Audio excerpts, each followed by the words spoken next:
علی جناب مولانا مظفر حسین صاحب قبلہ درخواست کرتا ہوں جب تبرکت فضائل مصائب سید الشہداء علیہ السلام بیان فرمائیں اور سبھی اللہ سے بھی درخواست ہے کہ دو بار علیہ السلام سے استقبال کیا جائے.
جس کے لیے میں نے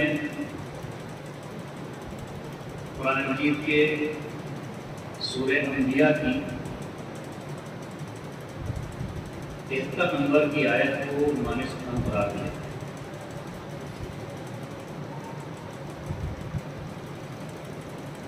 اس آیت میں خداوند عالم اپنے بنائے ہوئے رہبروں کی پہچان بتا رہا ہے. جملے پر توجہ فرمائیے گا. مجلس شناس مجمع میرے سامنے ہے. اس آیت میں جو میں نے عنوان سخن کے لیے رکھی ہے، اس آیت میں اللہ اپنے بنائے ہوئے رہبروں کی پہچان بتا رہا ہے. نہیں پہنچی بات بھی آپ بھائی، آپ جسے رہبر بنا رہے ہو وہ اور ہے. خدا جسے بنا رہا ہے اس کی پہچان قرآن مجید میں بتا رہا ہے. بھائی آپ سے یہی تو سوال ہوتا ہے کہ منبر قرآن میں دکھائیے, مجلس قرآن میں دکھائیے, ماتم قرآن میں دکھائیے. تو ہم یہ بتانا چاہتے ہیں کہ جسے اللہ نے امام بنایا ہے وہ قرآن میں ہے یا نہیں, اس کی پہچان قرآن میں ہے یا نہیں. قرآن میں کئی امامت کا ذکر ہے, قرآن میں قلیل افراد کا ذکر ہے جسے اللہ نے امام بنایا, جسے اللہ نے دین کا ذمہ دار بنایا, جسے اللہ نے تمہارا محافظ بنایا. اس کی کوئی علامت, کوئی پہچان, کوئی عنوان اس کا قرآن مجید میں ہے. اب اس سورہ انبیاء میں 73 نمبر کی آیت میں ارشاد ہوتا ہے بسم اللہ الرحمن الرحیم وَجَعَلْنَاهُمْ أَئِمَّةً يَهْدُونَ بِأَمْرِنَا. ہم نے امام انہیں بنایا کہ جو ہمارے حکم سے ہدایت کرتے ہیں, اپنی مرضی سے ہدایت نہیں کرتے. دیکھیے توجہ کیجیے گا, پہلا پارٹ ہے آیت کا. امام کی پہچان کیا ہے کہ وہ ہدایت کرے گا اللہ کے حکم سے, اپنی مرضی سے نہیں کرے گا. یہ پہلی پہچان ہے. اب آپ کو امام اسے ماننا ہے کہ جو اللہ کے حکم سے ہدایت کرے. نہ کسی خاندان کو مانیے, نہ کسی رشتہ داری کو مانیے, آپ اس پہچان کو مان لیجئے کہ جو اللہ کے حکم سے ہدایت کرے وہ امام ہے. ٹھیک ہے, یہاں تک بات آ گئی. ہدایت کے لیے علم ضروری ہے, اس لیے کہ جاہل ہدایت نہیں کر سکتا. توجہ رکھیے گا, جاہل ہدایت نہیں کر سکتا ہے. اللہ کیا کہہ رہا ہے کہ ہم نے انہیں امام بنایا کہ جو ہمارے حکم سے ہدایت کرتے ہیں. ہدایت کے لیے علم ضروری ہے, تو آپ امام اسے مانو جو ہدایت کرے مگر صاحب علم ہو. جاہل ہدایت نہیں کر سکتا. ہدایت کے لیے عالم کا ہونا ضروری ہے. ارے ہماری قوم کا شعور کو دیکھیے جو 1 گھنٹے کے لیے منبر پہ جاہل کو برداشت نہ کرے. ساری زندگی کسی جاہل امام کو کیسے مان سکتا ہے؟ صلوات پڑھ دے محمد والے.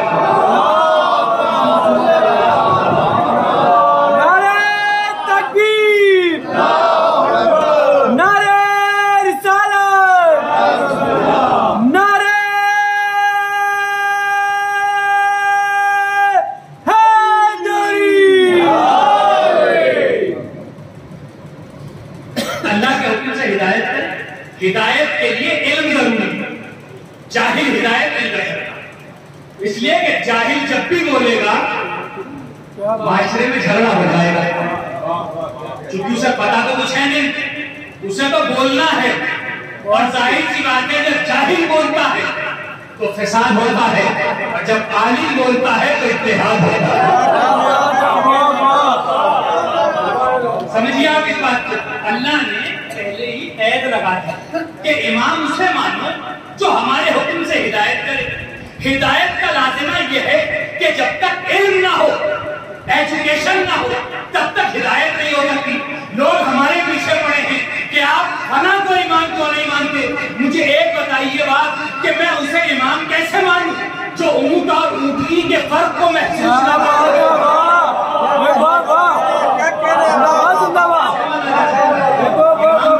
مانا جائے, جو کسی سوال کے جواب میں یہ نہ رہے کہ پوچھ کے بتاؤں گا, دیکھ کے بتاؤں گا, سوچ کے بتاؤں گا, سمجھ کے بتاؤں گا. کسی نے پوچھا تھا نا یا علی ہر سوال کا جواب ایک دم کیسے آتا ہے, کہ تیرے ہاتھ میں کتنی انگلیاں ہیں, کہا 5. مولا نے کہا نہ سوچا, نہ سمجھا, نہ نے حساب لگایا, نہ تو نے شمار کیا. کہ مولا یہ تو سامنے کی بات ہے, کہ جیسے یہ تیرے لیے سامنے کی بات ہے اسی طرح کائنات علی کے لیے سلوات پڑھیے نا مل کے محمد.